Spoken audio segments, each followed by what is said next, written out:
Hi, I'm Jason Schultz. We're ready to share some unusual beverages in some unusual places on this edition of America's Heartland. And we'll use one of your favorite fruits to create a one-of-a-kind farm-to-fork recipe. Do you serve sweet potatoes as part of your holiday meals? Well, one California farmer says that sweet potatoes are the secret ingredient in his award-winning vodka. We'll take you to Iowa. It may be where the tall corn grows, but it's also home to some folks making a special kind of wine in the Hawkeye State. Sharon Profis is in the Farm to Fork kitchen with a recipe that's all about oranges. Then our Sarah Gardner is off to America's Dairyland, where some sassy cows create special kinds of cheese and ice cream. It's all coming up on America's Heartland. America's Heartland is made possible by America never stops. Neither do the farmers and ranchers who call her home. And as rural America grows further, farm credit will be there, just as we have for 100 years. Crop Life America, representing the companies whose modern farming innovations help America's farmers provide nutritious food for communities around the globe. The Fund for Agriculture Education, a fund created by KVIE to support America's Heartland programming. Contributors include the following. You can see it in the eyes of every woman and man in America's heartland, living close to the land. There's a love for the country and a pride in the brand. In America's heartland, living close to the land.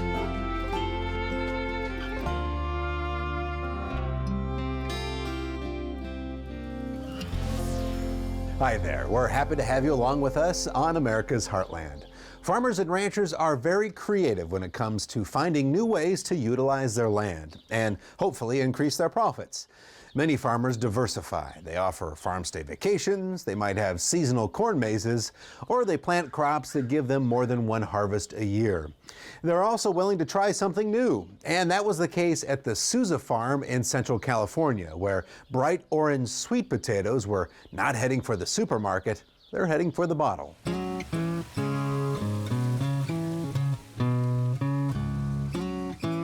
Some folks call them yams, others sweet potatoes. Doesn't matter to David Souza. He's selling them by the boxful. California's Central Valley is well known for crops that range from wheat and rye to almonds, citrus, grapes, and cotton. And Souza is the latest generation to turn this dusty Central California ground into a profitable farming operation. I started working on the farm when I was 7, moving watermelons in the roadways. That was my job till I was 10. Then I started driving tractor in the watermelons. Then my dad kind of helped me get going on my own.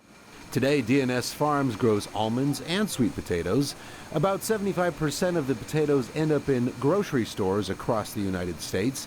The rest are sold to be used as sweet potato seeds. But a few years back, David had another idea for these sweet spuds. So yeah, you can see it starting to boil there. Look at that. Turns out that the sweet potatoes make pretty good liquor. In a corner of the farm property is a distillery. So basically I bought a book off the internet and I made a makeshift still in my garage, and I did it for 3 years in my garage, cooking at night after work, cooking sweet potatoes on my kitchen stove. And it would take me 12 hours to distill a bottle on my makeshift still. So I would sleep in my garage in a lawn chair because I didn't want to burn my garage down.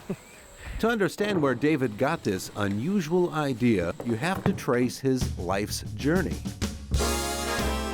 And the story of a farm boy turned Las Vegas promoter. Well, at that time I wanted to farm.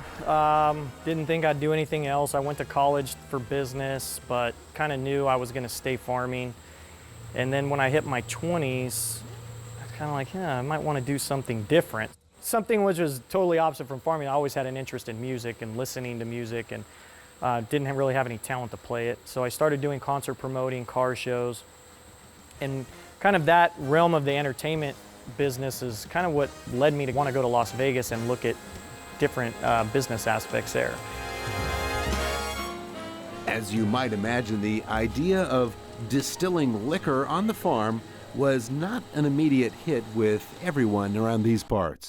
I think at first they thought, is this thing going to make it? How's it going to work? But now they're seeing the value.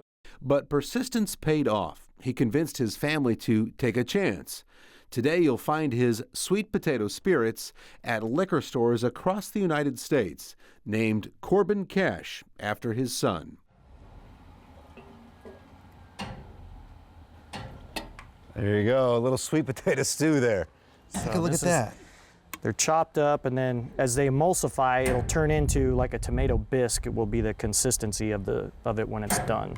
So right now, these just got put in a little while ago, as you can tell. And these are crushed up, sliced up sweet potatoes. Yeah, they're pretty much diced up. They go in diced up and pureed, and then we break them down, and they'll eventually look like I said, tomato bisque soup. That's amazing that it goes from this to vodka. Vodka, correct. Vodka is how he got his start.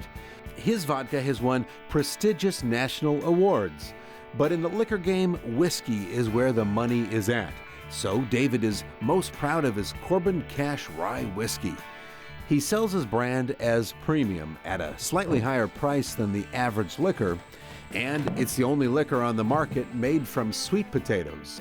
The reason it's a premium product is the labor intensity behind it. So, by the time it starts in the field to the time it leaves the distillery, you've got almost a year to 18 months involved, and you've got over 50 people that have touched that bottle before it leaves the distillery. David's timing is right. Craft distilling is a growing trend across the country. Can a California farm kid make it in the liquor game? You might say David Souza is 100% proof. When it comes to agriculture, California is a major player in the nation's food game. It's the country's #1 dairy state, produces more wine than the other 49, contributes large quantities of fruits and vegetables, and is the primary U.S. source for almonds, walnuts, raisins, kiwi, dates, and figs. Everybody knows that Iowa is corn country. In fact, the Hawkeye State is the #1 corn-producing state in the nation. But just like our California sweet potato grower, one Iowa farm family decided that their land might be used for something quite different. The bottling crew is hard at work early this summer morning at Arden Creek Vineyard and Winery. This all-volunteer crew is critical to the operation in more ways than one. In fact, this farm is as much about this gathering of friends as it is the wine grapes growing out back. To understand the vibe of Arden Creek, you have to understand its founders, Mike and Diane Furlong. They both grew up on farms but left for non-agriculture jobs. And now they're back on the family farmstead, not relaxing. Well, I don't relax very well. But, and the internet never works out here anyway.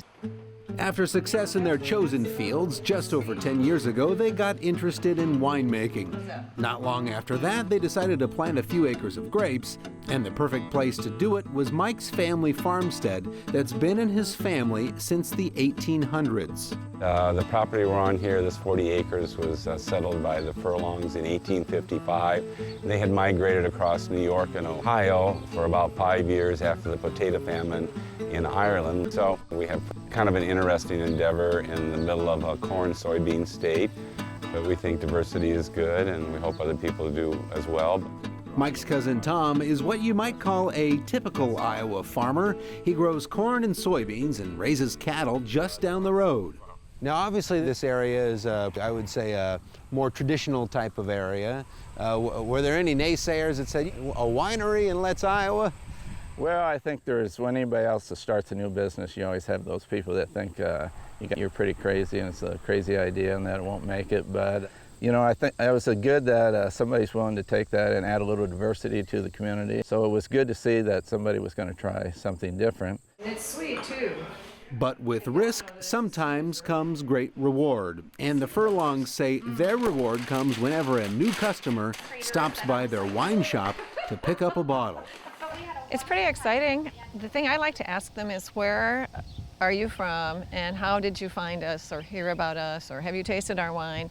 They bottle both reds and whites, mostly sweeter wines preferred in this region. The Furlongs also make wine out of grape juice from New York's Finger Lakes region. Do you have a favorite varietal that they serve up here? Well, I like their Commission Man Red. That's my favorite. It's a little bit of a drier red, but they're all have their unique taste.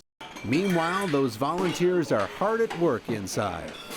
How's it going? Oh, it's going good today. It started off a little slow. We didn't have enough people, but it's going good now. How many usually are you doing a minute? You're kind of cranking them Oh, out. I don't know by the minute. We try to do 400 an hour if things are going good. So divide that by, what, 60, I guess. And this is it just drops that cork right in there. And that's it. All right, here we go. Tell me if I'm doing this right. Okay. Check the wine. Yeah, there you go. Check it. Stick it in there. Just keep your fingers on it, your thumbs on it. Oh, okay, now let it go. There, you did her. Look at that. Send it on. Oh, I'm slowing them down. I'm sorry. Do another one. All right. Oh, I didn't check this one. That's good. That look all right? That's good. Looks like there's a little extra in that That's one. fine. Extra's good. Extra's Short's good? bad. A lucky wine customer. There you go. Look at that. Yeah, nothing to it. And Mike and Diane say they do value this crew, and not just because it's free labor.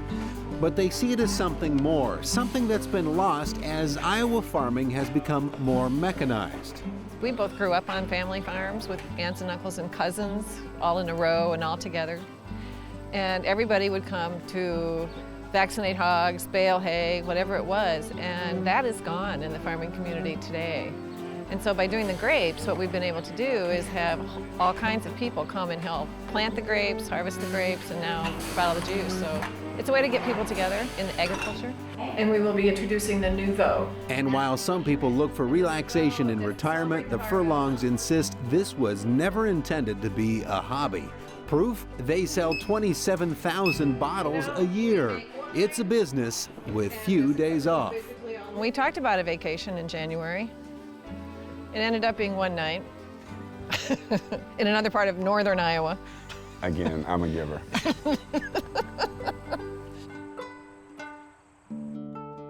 There's a long history of winemaking in Iowa. Western Iowa was home to commercial vineyards and wineries as far back as the 1850s. As with many states, Prohibition played a major role in curtailing Iowa wine production in the early 20th century. And don't just think about grapes in the Iowa winemaking story. Many vintners create distinctive wines from apples, berries, and even honey, rhubarb, and dandelions. And while we talk alcoholic beverages, since Iowa is the #1 corn-producing state in the nation, small-scale mini distilleries have sprung up to transform Hawkeye corn into distilled spirits like bourbon. One of the things we like to do in our Farm to Fork segment is give you some ideas about new ways to serve old favorites. Are you ready for something different in the citrus line? Oranges are great for breakfast juice, after-school treats, or just peeling open to pop in your mouth. And of course, there's a lot of vitamin C packed in that orange package. Well, our Sharon Profis is standing by with a recipe that serves up oranges in a different way.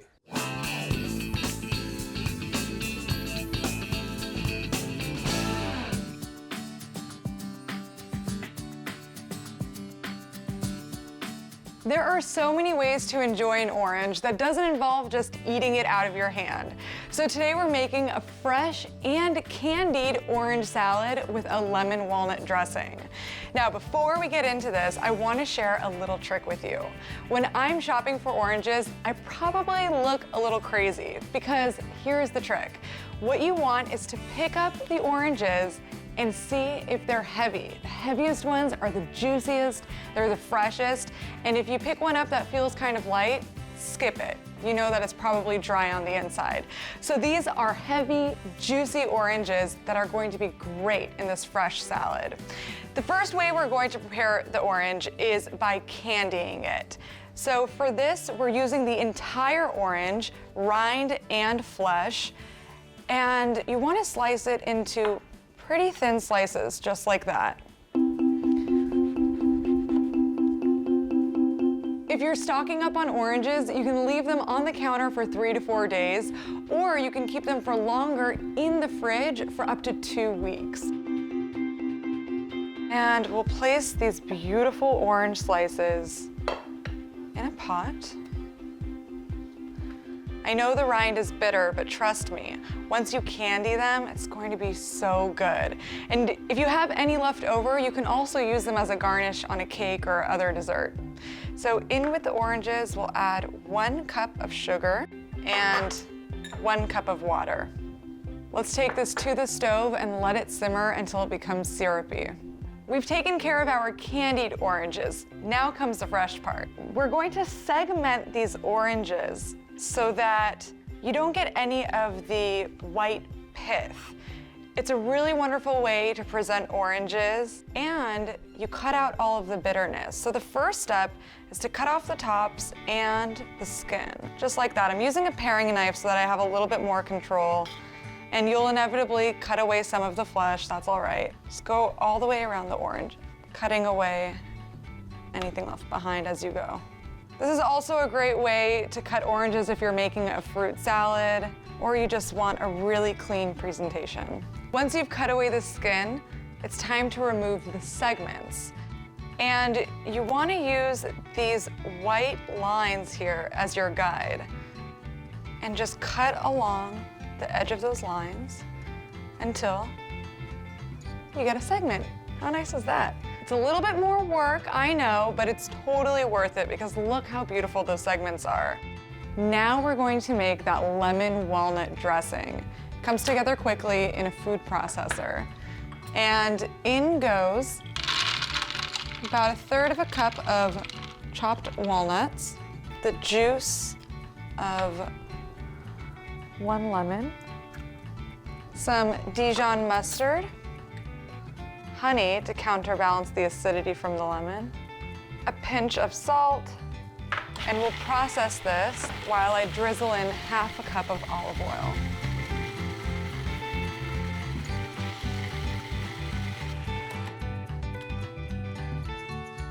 That's the consistency we want. Perfect. Our candied oranges should be done, so let's get them off the stove and finish our salad. While the candied oranges are cooling, we can assemble the rest of the ingredients. So I've already added red onion to the bowl of fresh oranges. I'll also add some fresh avocado. I love the combination of avocado and oranges. Creamy, citrusy, and acidic. They complement each other very nicely.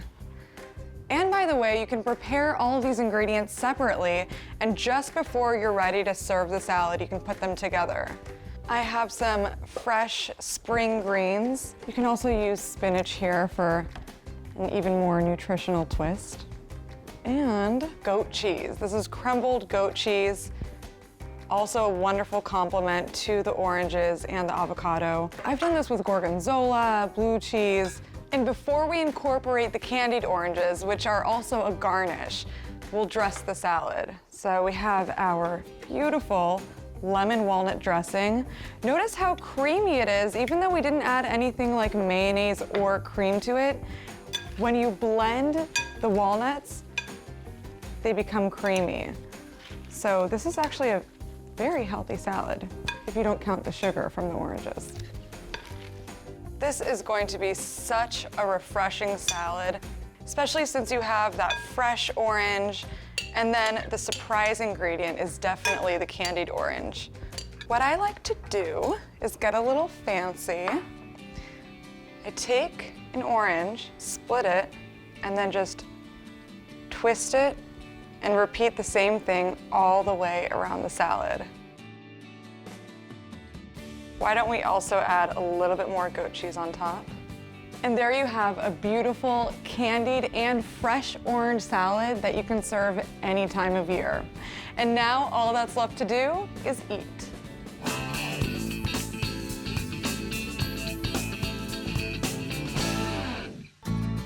Here's something you may not have known about oranges. Christopher Columbus is thought to have brought the first orange seeds and seedlings to the New World on his second voyage in 1493. And think about this when you next enjoy an orange. There are typically 10 segments inside an orange. As for flavor, orange is said to be the world's favorite flavor after chocolate and vanilla. Consumers, like you, often look for different products at the supermarket than they might have searched out even a few years back. Think about the changes: gluten-free products, organic foods, and an explosion in everything from yogurt to cheese in the dairy case. Meeting that demand means that farmers and ranchers have to adjust production. Well, our Sarah Gardner visited a dairy farm in Wisconsin where that adjustment affected entire herds of cows. Whether at the grocery store or elsewhere, surveys show that consumers today want more choices in their food selection. And farmers and ranchers are meeting the demand for more organic foods as well. The U.S. Department of Agriculture certified just 13,000 organic dairy cows in 1997. By 2008, that number had grown to 250,000 animals. Those statistics impact the kind of choices being made by farmers, numbers that played a role in production for Wisconsin's Sassy Cow Creamery.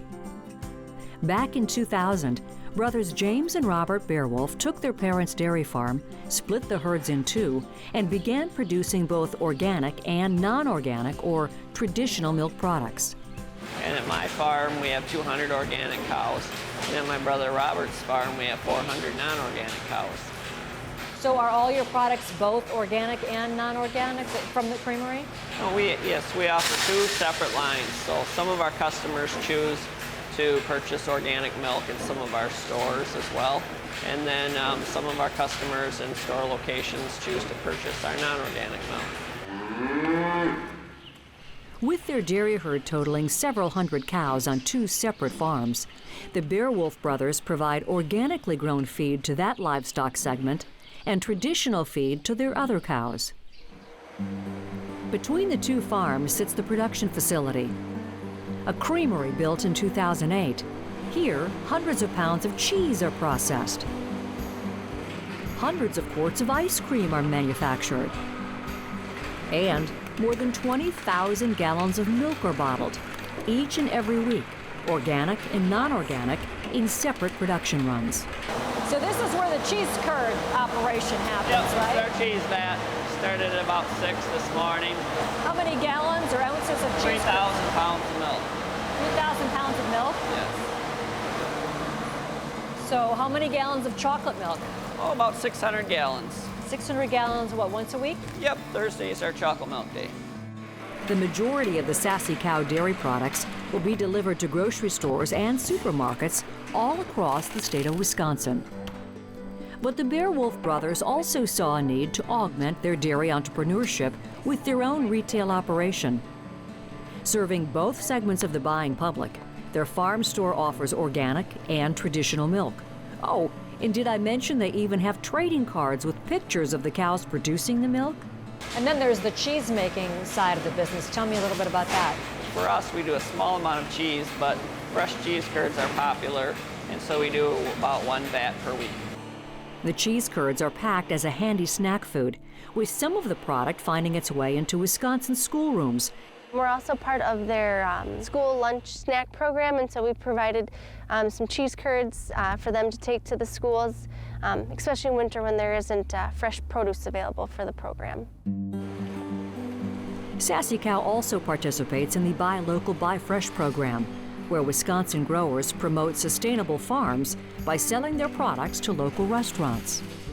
A lot of their restaurant members use a lot of our different products, our milk, our heavy cream, and so we've made a lot of connections through their program with local chefs looking for local products. As for the Sassy Cow Creamery, the Beowulf brothers hope to eventually turn the company over to their kids, who, they hope, will become 4th-generation Wisconsin dairy farmers. Our parents had farmed and our grandparents had farmed on the same location here. And so, what it'll be like for our kids, only time will tell.